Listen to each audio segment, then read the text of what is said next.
He was alone for years, until two giant Apache sisters came asking for fresh water. Hello everyone. Before we begin today's story, I have a small favor to ask. Please hit subscribe and turn on the notification bell so you never miss our channel's new videos. It's quick, free, and the best way to support us in bringing you more dramatic stories. Your support means the world to us. Where are you watching from? Drop your city or country in the comments below. Thank you very much. Now let's dive into the story. It's been years since anyone had heard from Thorn Whitmore. A rancher by trade, he lived alone, far away from the bustling towns, in a small cabin nestled among the vast, empty plains. Most men in his situation would have found comfort in the company of others, but Thorn had long since chosen solitude. The land was harsh, the nights cold, and the memories of his past haunted him like the wind howling through the cracks of his cabin. He hadn't spoken to anyone in years, and he liked it that way. The silence was his refuge, his only companion. The years had been hard on him, especially after the fire that claimed his family. He had built the ranch with his own two hands, but now, it stood as a symbol of loss, a monument to a time when his life had been full. The fire took everything, his wife, his children, and the hope he once had. Since then, he worked the land with no purpose other than to keep himself busy, to keep the memories at bay. On a late autumn morning, when the air was crisp and the scent of burning wood still lingered in the distance, Thorn was out by his well, drawing water for the day. His mind was elsewhere, as usual, lost in the repetitive motions of his work. But as he finished and began to turn back toward the cabin, he noticed something that caught his attention. Two figures stood at the edge of his property, barely visible through the morning mist. At first, he thought they were just another illusion created by the isolation, but as they stepped closer, he realized they were real. Two women, their tall frames looming over the dry grass, walking with purpose and grace. They were Apache, that much was clear from the way they moved and the traditional garments they wore. But what struck Thorn most were their size. These were not just any Apache women. These were giants, towering over him by a good foot or more. He could tell they weren't here by accident. Their presence felt deliberate, as though they were searching for something or someone. They stopped a few feet away from him, their faces unreadable but strong. The taller of the two spoke first, her voice steady and commanding despite the softness in her tone. "We are thirsty," she said simply, her eyes meeting his without fear. Thorn had known hardship all his life, but he had never been faced with something like this. Two giant Apache women, standing on his land, asking for something as simple as water. For a moment, he just stared at them, unsure of what to do. Part of him wanted to turn away, to go back into his cabin and pretend he hadn't seen them. But another part of him, a part he had buried deep within himself for years, knew this moment would change everything. Without saying a word, he walked toward the well and began drawing more water. The women didn't move, but their gaze never left him. When he returned with the water, he handed it to the taller one, who accepted it without hesitation. She drank deeply, her expression softening as the cool liquid refreshed her. The other woman stood quietly, watching him with a look of silent gratitude. They were not what he expected. Thorn had heard stories of Apache warriors, of raids and battles, but these women did not seem interested in violence. They had simply asked for help, and in his heart, Thorn knew that something greater was at play here. They were not here just for water. Something told him they had come for more, something that would soon be revealed. As the tall Apache woman finished drinking from the water, she looked at Thorn, her expression softening, though the intensity in her eyes never wavered. She handed the empty cup to her sister, who took it without a word, her gaze never leaving Thorn. It was a quiet, yet heavy moment, as if the exchange of water meant more than just quenching thirst. Thorn stood there for a moment, waiting for something, an explanation, a sign. The air between them felt charged, as though the simple act of offering water had opened a door to something much larger. The taller woman spoke again, breaking the silence. "We are not here just for water," she said, her voice deep and unwavering. "We have come for a purpose." Thorn's heart skipped a beat. He had known there was something more to their visit, but hearing it spoken aloud made it real. He had never been one to shy away from the unknown, but something about the way they carried themselves, the sheer presence they held, made him uneasy. "What is it you want from me?" he asked, trying to keep his voice steady. The woman looked at her sister, who nodded slightly before speaking. "You are the one we need," she said quietly, her tone almost reverent. "You are the one who can help us." Thorn's brow furrowed, confusion creeping in. "Help you with what?" he asked, stepping back a little, as if trying to distance himself from the weight of their words. "Our people are in danger," the taller woman said, her voice low and serious. "We have been followed, and we are not safe. We need someone strong, someone who can protect us." Thorn's mind raced. He was just a rancher, a man who had lived alone for years, hiding from the world. He had no interest in getting involved in anyone's troubles, let alone the dangers that came with the Apache way of life. "I'm not the one you want," he said, shaking his head. "I don't have anything to offer. I'm just trying to survive out here."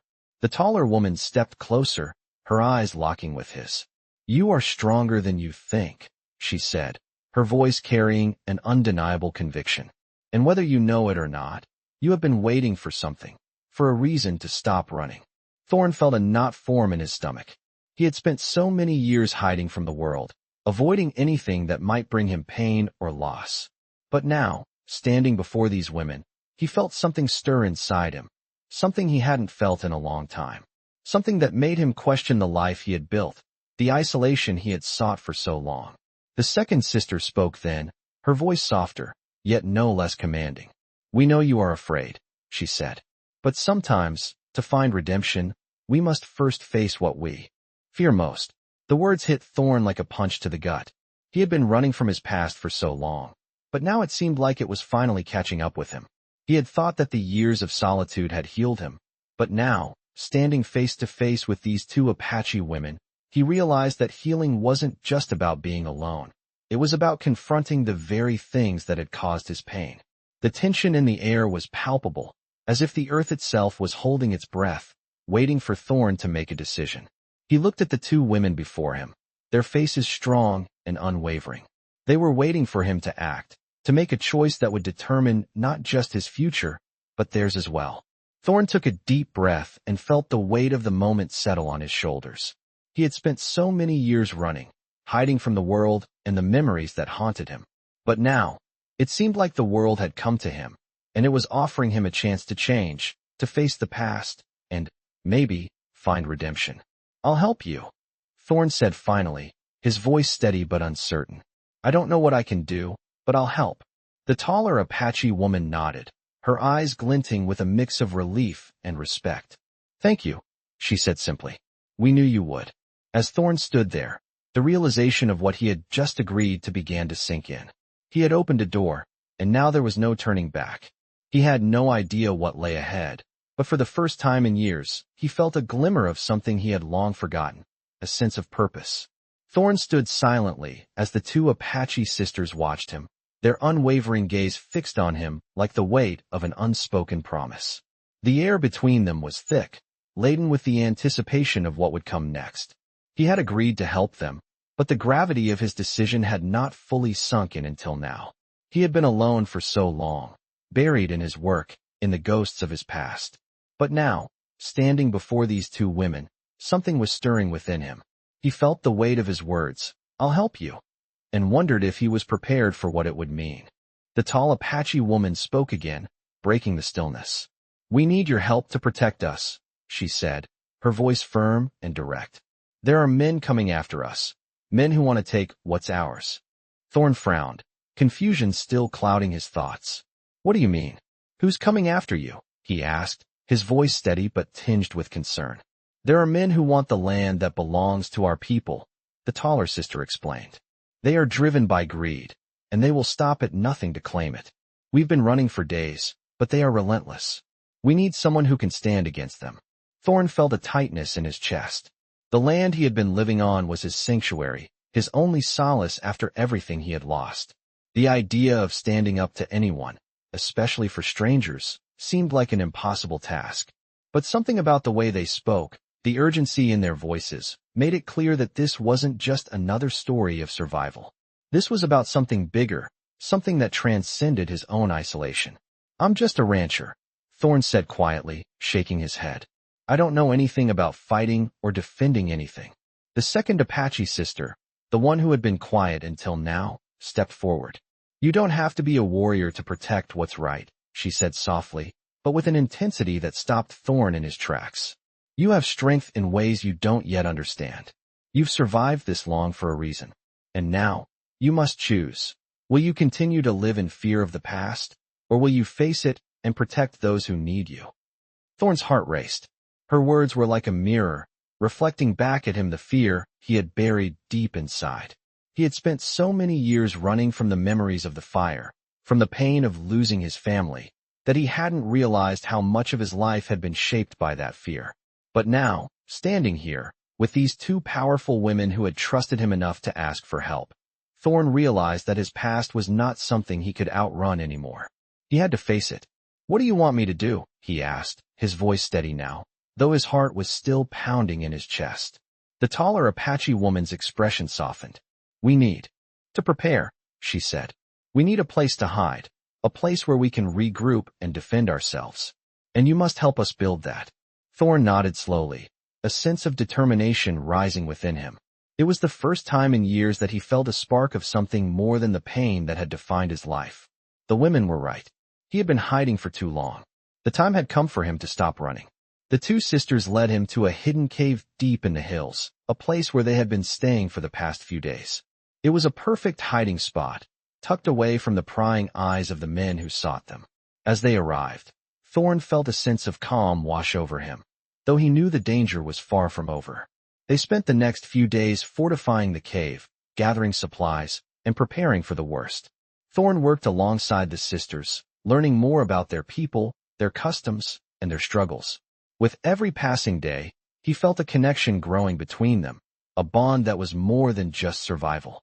It was a shared understanding of what it meant to fight for what was right, to stand up against those who would destroy what they loved. But as the days passed, Thorn could sense the danger closing in. The men who were after them were getting closer, and soon, the time would come to face them head-on. Thorn had no idea what to expect, but one thing was certain. He was no longer the man who had been content to hide from the world. He had found a new purpose, a reason to stand and fight. And whatever came next, he would face it head-on, with the strength he had once thought he had lost. The days passed quickly as Thorn and the two Apache sisters fortified the cave, working tirelessly to prepare for the coming confrontation. The sense of urgency hung in the air, and Thorn could feel the weight of the task ahead. He had been living in isolation for so long, but now, surrounded by these two powerful women, he began to realize just how much he had missed out on by avoiding the world. The sisters taught him how to gather supplies, set up defenses, and make use of the natural landscape to their advantage. Every day brought new lessons, but more importantly, it brought him a sense of purpose. The cave, once a place of solitude and quiet, had become a stronghold of sorts, filled with the sounds of preparation and planning. But despite the progress, the looming threat of the men who were searching for them remained constant. Thorn spent more and more time scouting the area, ensuring that their position would remain hidden for as long as possible. The Apache sisters, though strong and resilient, were not invincible. They were just as vulnerable as anyone else, and the reality of their situation weighed heavily on all of them. It wasn't long before they heard the distant sound of horses, soft at first, but growing louder with each passing hour. The men were coming. Thorn's heart raced as he hurried back to the cave, his mind working quickly to come up with a plan. The sisters were already there, their faces set with determination, but their eyes betrayed the anxiety they felt. "They're close," the taller Apache woman said, her voice steady despite the tension in the air. "We need to make sure we're ready." Thorn nodded, stepping forward. "I'll stay and hold them off as long as I can. You two need to get to safety." The second sister shook her head. "No, we stand together. We fight together." There was no argument in her voice, only the quiet assurance of someone who had faced danger before. Thorn felt a wave of respect for them, for their strength and resolve. These women were not just asking for his help. They were willing to stand beside him, to face whatever came their way. And in that moment, Thorn realized that he wasn't alone anymore. They were in this together. The sound of hooves grew louder, and soon, Thorn could make out the figures of men on horseback, riding fast and with purpose. He could see the dust rising behind them, the signs of their relentless pursuit. The sisters had already taken their positions, ready to defend the cave with everything they had. Thorn joined them, taking up a position near the entrance, where he could see the approaching riders. His heart pounded in his chest, but his mind was clear. The time for running was over. As the men drew closer, Thorn felt a strange sense of calm settle over him. This was it, the moment he had been dreading, but also the moment he had been waiting for. The men rode into view, their faces hard and determined, their eyes scanning the land for any sign of their quarry. They slowed as they approached the cave, unsure of what to expect. Thorn stood tall, his rifle at the ready, his body tense and prepared. The leader of the group, a tall man with a scar running down his cheek, raised a hand, signaling for the riders to halt. "We know you're in there," the leader called out, his voice rough with the dust of the trail. "Come out, and we'll make this quick." Thorn didn't respond, his eyes locked on the leader as he stepped forward, every muscle in his body poised for action. The two Apache sisters remained hidden, their weapons ready, waiting for the signal. Thorn knew this was a game of patience. The men were here for the sisters, for the land they sought to claim. But Thorn wasn't going to let them take it without a fight. The standoff stretched for what felt like an eternity, the tension thick in the air. The men began to shift in their saddles, clearly frustrated by the lack of response. The leader motioned to his men, signaling that it was time to move in. That's when Thorn made his move. He fired a shot into the air, the sound of the gunshot echoing across the canyon. The riders flinched, and for a moment, everything stopped. The leader's eyes narrowed as he looked toward Thorn, realization dawning. "You've made a mistake," the leader spat. "You don't know who you're dealing with." But Thorn didn't back down.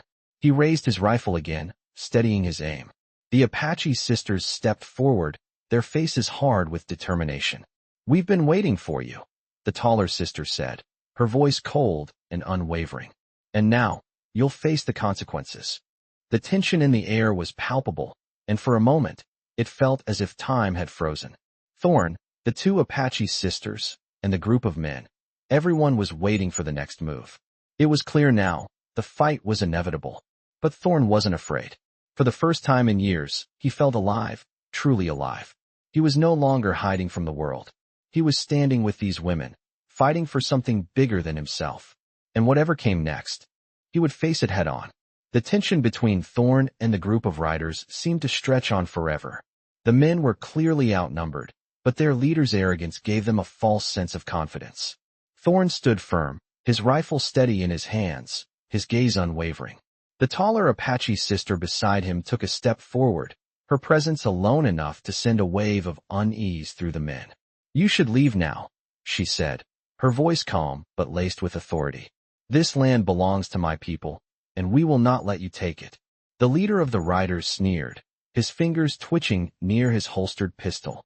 "You think we'll just turn around and walk away?" he spat. "This land belongs to the highest bidder, and we're not leaving without what we came for." Thorn could see the fire in the leader's eyes, the kind of fire that came from years of getting what he wanted, no matter the cost. But it was different now. Thorn had spent years running from confrontation, avoiding the world that had taken everything from him. But standing here, with the two Apache sisters by his side, he felt something shift inside him. He wasn't just defending land anymore, he was defending what was right. The second Apache sister, shorter but no less fierce, stepped forward as well. Her eyes locked onto the leader with a cold intensity that made him hesitate. "You don't understand," she said, her voice low. "You've taken enough from us. You won't take anything more." The leader's smile faltered for a moment, but he quickly recovered, his gaze now flicking between Thorn and the sisters. He motioned to his men, signaling them to dismount. "We'll see about that," he said, his voice dripping with disdain. The riders moved swiftly, their hands reaching for their weapons. But before they could make a move, Thorn fired another shot into the air.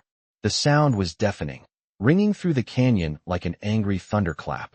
"Stay where you are," Thorn called out, his voice strong and commanding. "I don't want to hurt anyone, but I will if I have to."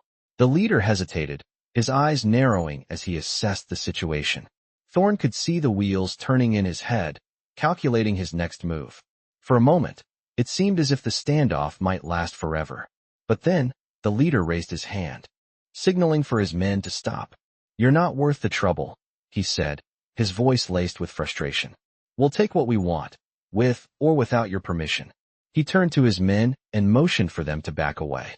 Thorn stood his ground, still keeping his rifle trained on them.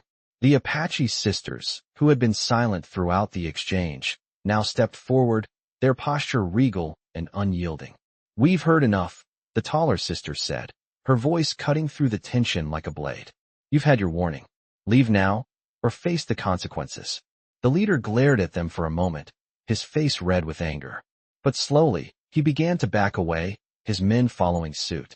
This isn't over, he muttered under his breath. We'll be back. But even as he spoke, the group of riders mounted their horses and rode off, their departure marked by the fading sound of hooves against the rocky ground. Thorn stood there, watching them disappear into the distance, his heart pounding in his chest. It wasn't over. He knew that. The men would be back. But for the first time in years, Thorn felt a sense of accomplishment, a feeling that he had done the right thing. The Apache sisters stood beside him, their expressions unreadable but their presence comforting. The taller sister turned to him, her eyes softening. You did well, she said simply. You stood with us when it mattered. Thorn nodded, still processing what had just happened. He had faced his fear, confronted his past, and made a stand for what he believed in. It wasn't much, but it was a start. The second sister spoke then, her voice quieter but no less firm. We'll need to be ready, she said. This is only the beginning. They'll come back, and next time, they won't leave without a fight. Thorn looked at the sisters, their strength and resolve evident in every line of their faces. They were right. This was only the beginning. But he was no longer afraid. He had made his choice, and now, he was ready to face whatever came next. The fight for the land, for the people who called it home, had only just begun. But Thorn Whitmore was no longer a man who ran from the world. He was a man who stood tall, ready to fight for what was right. The days following the confrontation were tense, but the Apache sisters and Thorn worked quickly to strengthen their position. The leader of the riders had made his threat, but now, it was a matter of waiting to see if he would make good on his words. Thorn wasn't one to sit idle for long, and neither were the sisters. They spent the next few days preparing the cave and surrounding area for an inevitable attack. Every night, Thorn would sit at the entrance of the cave, watching the horizon, listening for the sounds of hooves or the rustling of the wind. The Apache sisters, while resilient, were still worried. Their faces, usually so composed, now held a quiet anxiety. The taller sister had begun to take long scouting trips into the surrounding hills, keeping an eye out for any signs of movement. The second sister, who had been more reserved, was now helping Thorn reinforce their defenses, teaching him skills that he had never known he needed. Despite the constant work, there was an unspoken understanding between them. Thorn was no longer the man who had chosen solitude. He was part of something larger now, something that required him to act, to protect. One afternoon, as the sun hung low in the sky, casting long shadows across the plains, Thorn saw something in the distance. A cloud of dust rising, a sign that someone was approaching. He stood up, his hand instinctively reaching for his rifle. The sisters were already on alert, their eyes scanning the horizon. The tall sister was the first to speak. They are coming. Her voice was steady, but there was a clear edge to it. Thorn nodded, feeling a tightness in his chest.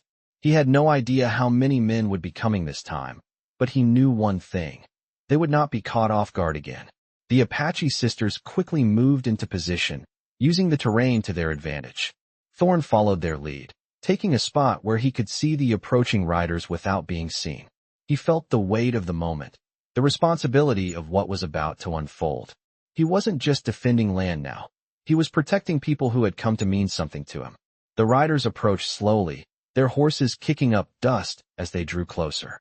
This time, there were more of them, at least 10, maybe more. The leader was among them, his face twisted with determination. As they neared the cave, the leader raised his hand, signaling for his men to stop. We don't want any trouble, the leader called out, his voice carrying across the canyon. But we are here to take what is ours. Thorn stepped forward, rifle in hand. This land is not yours to take, he called back. And you won't take it without a fight. The leader scoffed. A fight? You think you can stop us?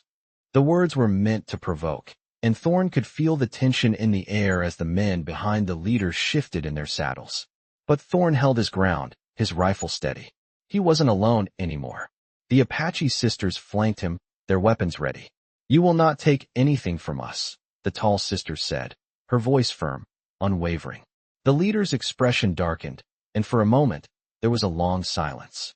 Then, with a sharp motion, he signaled for his men to dismount. "We're not leaving until we get what we came for," he said. The men dismounted quickly, surrounding the area. Thorn's heart pounded in his chest, but he kept his breathing steady. This wasn't just about defending land anymore. It was about standing for what was right. The first shot rang out before anyone could react. It came from the leader's side, a warning shot meant to intimidate. But Thorn and the sisters were ready. The tall sister fired back, her shot precise, forcing the leader to duck behind his men. The battle had begun. The air filled with the sound of gunfire and the pounding of hooves as both sides engaged. Thorn was in the thick of it, firing when he needed to, moving quickly between cover and open ground. The Apache sisters fought like they had been born for this moment, their movements fluid and coordinated. Thorn could hardly believe the skill they displayed. It was a dance of survival, a dance that Thorn had learned to follow. The battle raged on, each side determined to outlast the other. Thorn could see the fear in the riders' eyes now. They hadn't expected this kind of resistance. The Apache sisters, with Thorn by their side, were a force to be reckoned with. As the last of the riders began to retreat, the leader turned to flee, but Thorn was quick, firing one last shot that sent him crashing to the ground. The remaining men scattered, their courage shattered. The fight was over. Thorn stood there, breathing heavily, his rifle still in his hands. The Apache sisters approached, their expressions hard but satisfied. They had won. The tall sister placed a hand on his shoulder, a rare smile crossing her face. "You fought well," she said. "You stood with us." Thorn nodded, his chest still heaving. He had never felt more alive. He wasn't just protecting a piece of land anymore. He was protecting something much more important, something worth fighting for. As the dust settled, the sisters and Thorn stood together, the weight of the battle behind them. But they all knew one thing for certain. This was just the beginning. The dust from the battle had barely settled when Thorn realized something important. The fight for the land was not over, and neither was the fight for the lives of the Apache sisters. They had won this battle, but the land was still coveted by others, and the leader of the riders was just one part of a larger group of men who were determined to claim it. Thorn's heart still pounded in his chest as he scanned the aftermath. The horses were scattered, some riderless, others still tethered to the ground. But it was the men on the ground, their retreating figures, that told Thorn everything he needed to know. They had lost, but they had not given up. He could hear the distant sound of more riders approaching, and though he knew the sisters were capable, he couldn't shake the feeling of impending danger. The tall Apache sister, still breathing heavily from the fight, walked over to Thorn, her eyes scanning the horizon. "We've bought ourselves some time, but not much," she said, her voice steady, though the concern in her eyes was undeniable. Thorn nodded, still catching his breath. "We need to be ready for whatever comes next," he said. The second sister, who had been silently surveying the area, turned toward them. "We can't stay here long. It's only a matter of time before they regroup and come after us again. We need a new plan." Thorn's mind raced. He had no experience in long-term strategies, no knowledge of military tactics, but he knew this much. They couldn't stay in the cave forever. They needed a place to go, a place where they could regroup and strike back if necessary. The Apache sisters had fought valiantly, but Thorn knew that a lone stand would not be enough. "We'll move at first light," Thorn said, the decision coming to him in a flash. "We'll head south. There's an old trading post I know of, a few days' ride from here. We can lay low until we figure out our next move." The taller sister nodded. "That's a good plan," she said. "But we'll need more than just a safe place. We need to send a message, make sure they know that we won't be taken easily." "I agree," Thorn said. "It's time we stop hiding and start fighting for what's ours." The second sister smiled, a rare expression that softened her usually serious demeanor. "I like the way you think." The next morning, Thorn, the two sisters, and their few belongings set out at dawn, their horses galloping swiftly through the rugged terrain. The trading post was not far, but the journey was not without its dangers. They kept a steady pace, moving through the hills and valleys, avoiding the main roads, and sticking to paths that would be harder for the enemy to follow. As they rode, Thorn couldn't help but feel a sense of change settling in. The quiet life he had once lived seemed like a distant memory now. He wasn't just a rancher anymore. He was part of something bigger, something that was worth fighting for. The sisters had shown him that. They had shown him that there was more to life than surviving. There was living, and there was standing for something greater than yourself. By the time they reached the trading post, the sun was high in the sky, and Thorn could feel the weight of the journey pressing down on him. The building was old, but sturdy, and it had been abandoned for some time. It would be the perfect place to regroup and plan their next move. Inside, Thorn quickly set to work, setting up a temporary camp while the sisters went to secure the perimeter. The trading post had been quiet for years, but Thorn knew it wouldn't remain that way for long. As night fell and the stars began to light the sky, Thorn and the sisters sat around a small fire, their faces illuminated by the flickering light. The taller sister spoke first. "We will need to send word to the others," she said, her voice quiet but determined. "There are more of us out there, more than just the two of us. If we are to stand against them, we will need all the help we can get." Thorn nodded. He understood now. This wasn't just about defending the land anymore. It was about building something that could withstand the storms ahead. He was no longer just a rancher, hiding in the hills. He was part of a larger fight, one that would require more than just brute strength. It would take unity, strategy, and most importantly, it would take the will to stand firm, no matter the cost. The fire crackled as the night wore on, and as Thorn looked out over the vast expanse of land that stretched out before him, he felt a sense of clarity. The fight for the land, for the people who had come to trust him, was just beginning, and he would stand by them, no matter what. This was his battle now, and he would not back down. The days that followed were filled with careful planning and preparation. Thorn and the two Apache sisters remained at the trading post, securing it as a base of operations. The sisters sent word to their people, gathering allies who would help in the fight for their land. It wasn't just about the Apache anymore. It was about standing together, uniting all those who had been wronged by the men who sought to take what wasn't theirs. Thorn knew the battle was far from over, but with each passing day, he felt more resolute. The quiet life he had once led seemed like a memory fading in the distance. He was now part of something much bigger, and he wasn't about to back down. As the sun began to set one evening, Thorn sat outside the trading post, gazing out over the land. It was a quiet moment, but the weight of what was to come hung heavily in the air. The sisters had been busy, making preparations of their own. It was clear that they were not just warriors, they were leaders, and their people trusted them. They had a vision for what the land could be, one where their culture and their future were protected. Thorn felt a new sense of purpose. This was no longer about survival. This was about taking a stand. The tall Apache sister approached him, her face set with determination. "We've received word," she said. "Our people are coming. They'll be here soon." Thorn stood, his heart racing at the thought of what lay ahead. "How many?" he asked.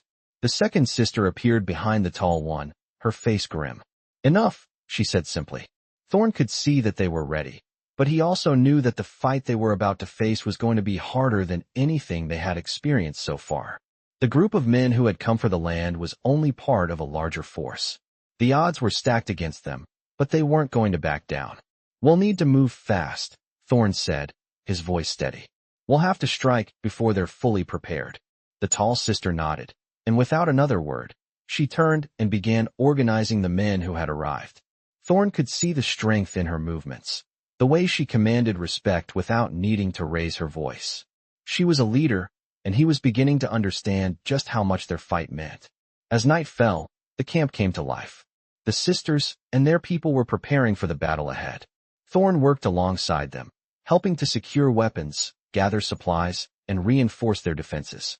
He had never been a soldier, but he had learned quickly that this fight was not just about strength. It was about unity, strategy, and the will to protect what mattered most. The following morning, the air was thick with anticipation. The Apache sisters, along with their people, gathered in the shadows of the hills, waiting for the signal. Thorn stood with them, his heart pounding in his chest. The time for waiting was over. The men who had come for the land were closer now. Their movement was swift, and their numbers had grown. It was clear that they had come prepared for a fight. Thorn could see the fear in their eyes, but he also saw the resolve. These were men who had taken what they wanted for far too long, and now, for the first time, they would face resistance. "This is it," the tall sister said, her voice calm but filled with authority. "Stay close, stay sharp. We fight for our land, for our people, and for our future." Thorn nodded, his hand resting on the rifle slung over his shoulder. He had no idea what would happen next, but he knew one thing for sure.